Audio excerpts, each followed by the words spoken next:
Hey boys and girls, just before we get started into today's battle, got a little tip for you if you're a veteran player like me and the little stars annoy you. If you hit your escape button, you go to settings, you go to UI, we've got this little option here that I've only just noticed recently that I thought I might show you. Show Temporary Doctrine Acquisition Pro. I don't know. But anyway, turn that off, and when you go to the Sheriff or the Warden and you get your temporary doctrines that you mandatorily get for completing quests, or you get these ones up here, it will now no longer show a star up here. So if you're like me and that annoys you greatly, you'll find this rather useful. It will still show you units in here, unfortunately. But hey, hopefully that's useful to you. Let's get into the battle.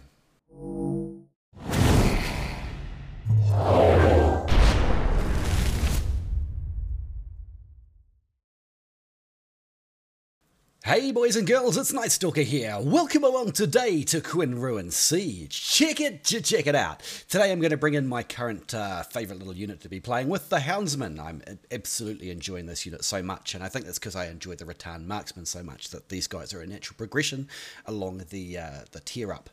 We're going to bring the Fortebraccio Pikes because we do see a lot of cavalry at the moment, especially those Keshigs, and they're really good at them, killing them even in open formation, as long as you don't take the direct charge and number 2 hit. Also going to take the Kriegsrat Fusiliers. They're quite nice, and we're doing a guide on them. I don't know when that guide's coming out when I'm recording this video, but the next couple of days at least. So hey, let's see how we go. Here we go with our beautiful loading and animation. Got some fires started there, my bad, sorry about that. Let's go. It's very foggy today. If you want to learn about the weather events, you know, the rain and the fog and the snow and what they do, I do actually have a video called Weather. So if you search KnightStalker Conqueror's Blade Weather, you'll quickly find that, well, what you're looking for. Might even put a little link at the top of the screen if I remember to do that. So, here we go.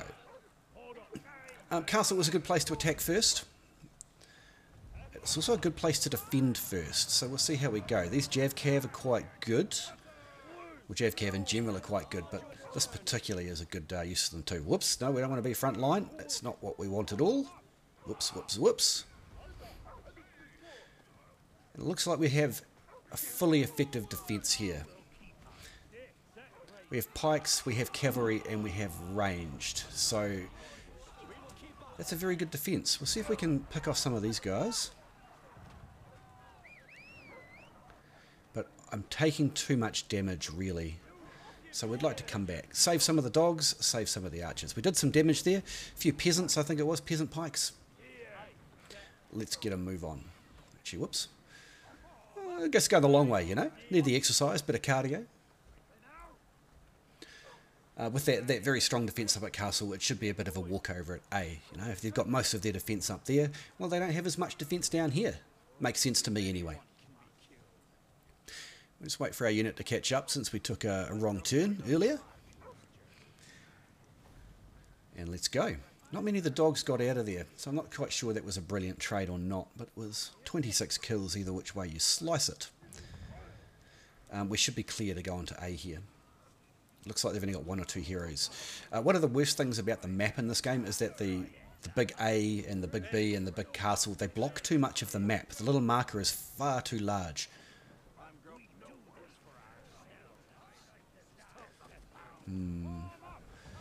It's a bit risky.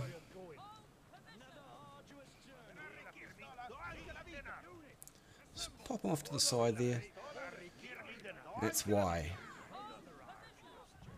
Axie Raider boys, we've got some pikes now, so I'm feeling a little bit more confident. So, if you don't have this unit, this Houndsman unit, I totally recommend it. I just love it. I think it's just fantastic.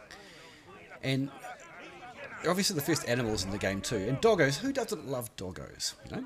So the number 1 ability, it will lower your DPS briefly to shoot triple arrow, and the idea with that is that this unit, if it hits a enemy twice, it will cause bleeding, and the bleeding's not insignificant. It's a few hundred damage.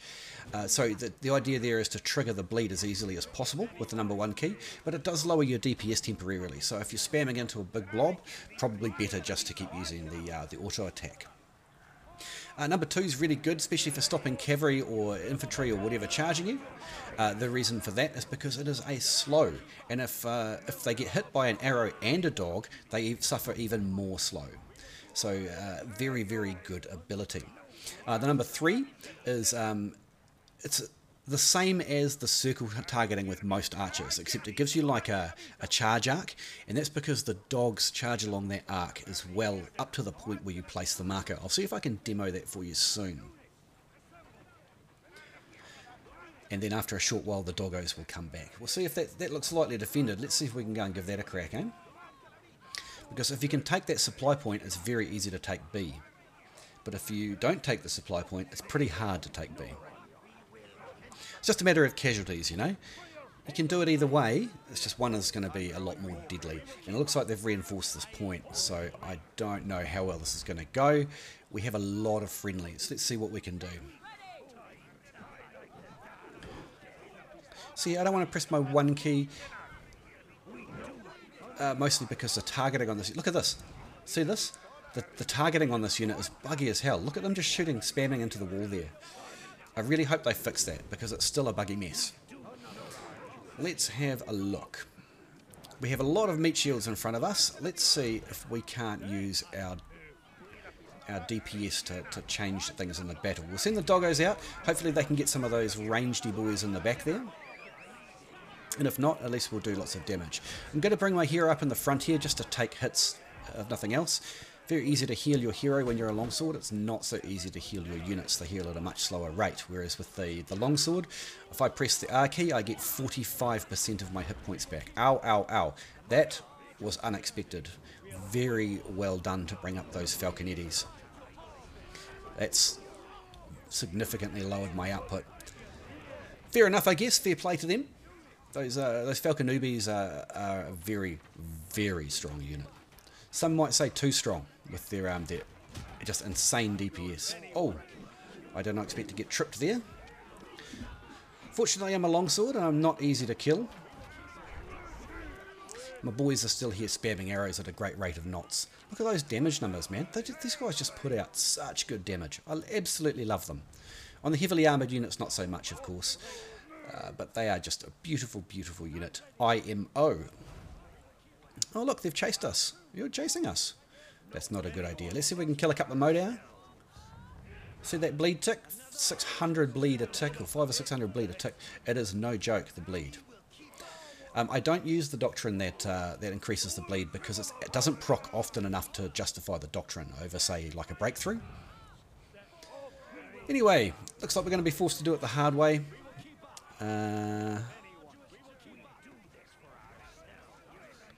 They hit consistently moving targets reasonably well, this unit.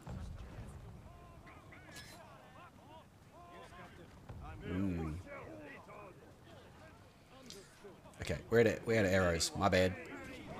Right, let's see what carnage we can cause. We'll heal these guys as they charge so they get damage reduction. Unfortunately, that was a failed charge. Completely failed charge.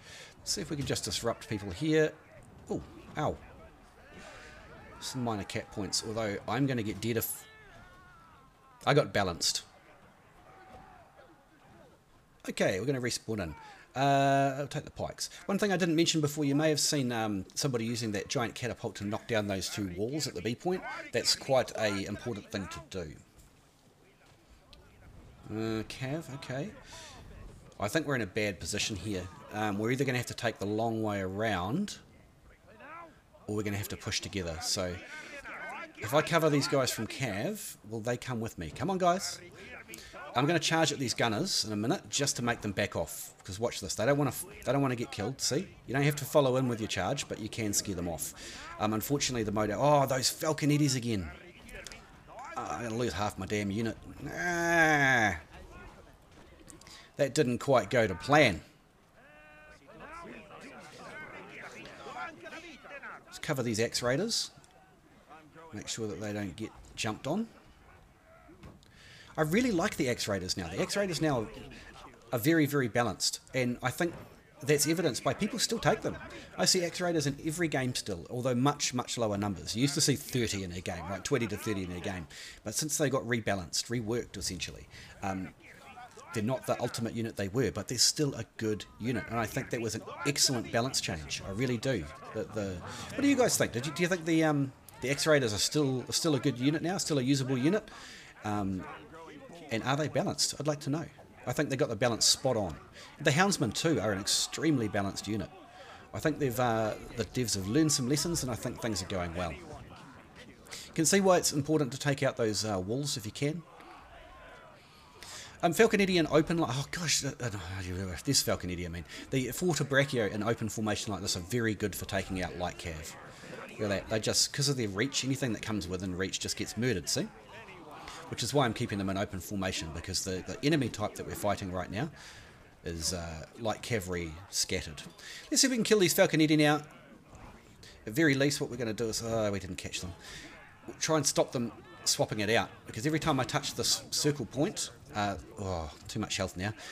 Every time you touch that circle, anything they're trying to do, like bring out a unit or heal units, it will cancel it. So often you'll see me in my games just walk in and just touch the circle. Look at these Falconetti are still here, crouching at the back. Let's make sure that they're not a problem for us ever again, and we'll pick up a kill in the process.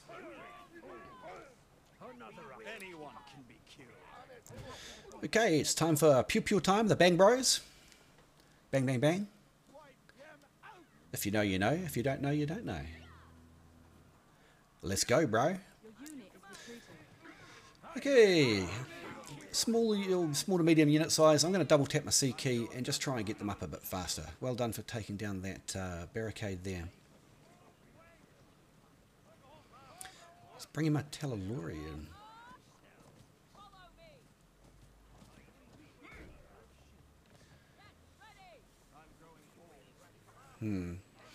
Okay, so this is the sort of situation that Kriegsrats really excel in. Heavy infantry in front with a lot of hit points, and we're able to stand off at short range and just rapid fire. It's just a rapid fire storm of death, this unit. It's absolutely fantastic. It was a unit that I used a lot when I was leveling up early on, and they've never dropped out of favour with me. We're going to move them up closer, because even though they're a very accurate unit, we get more damage the closer we are because of the damage drop off of muskets, and obviously our accuracy is even better up close. So we're giving full support to our friendly Reapers and friendly Modau. Just look at the damage you can do when you get nice and close. Just constant. Like, they can't miss in these big melees.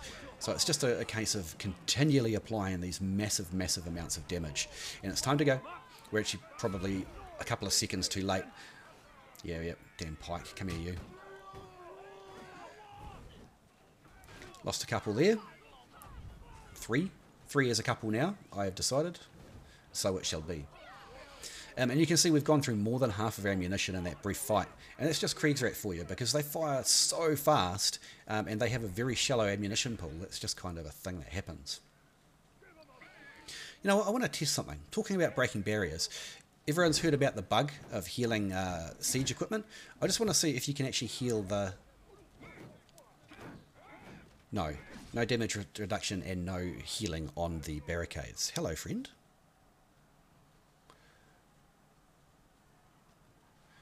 Okay, so we want to...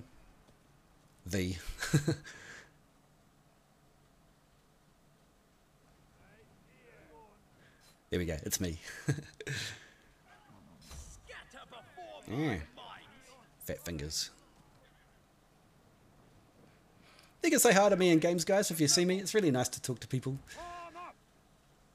It's kind of a strange experience to have people know who you are. It's kind of a really weird thing. Fair enough. There we go. A brainwave, we'll call it a brainwave. 104 kills. I think a lot of them are peasants, my friend, but hey, it looks good on the scoreboard, right?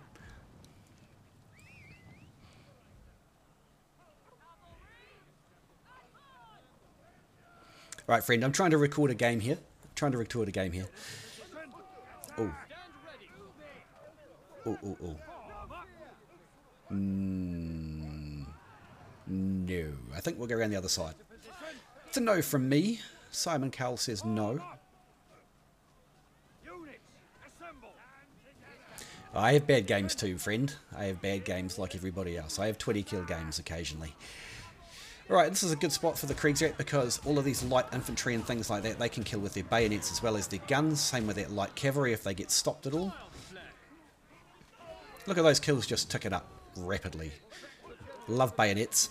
Oh, this is probably not a good idea. These guys, as soon as they reload, are just going to absolutely blitz me. No, I got rattan marksman. Alrighty, so unfortunately we weren't successful today. Of our 126 kills, I do suspect, yeah, about more than 30 of them were actually peasants, so they don't really count. So I got maybe 100 kills, realistically. Peasants never count. They do help us get my Headhunter badge here, though, which is my favourite badge to get. Houndsmen, 56 for 313, so they killed all the peasants. Kriegsrats did really well. Fortebraccios did pretty darn good, all told, in that unfavourable position, and we did come in second. We didn't win today. Mostly we just lost too many units pushing that left-hand supply, which is what got us killed in the end. Holy crap. They had a lot of cavalry. Lot of cavalry. Well done. Well done. Well done. Well, boys and girls, I hope you learned something new or you just enjoyed the battle. Thank you so much for coming to my channel.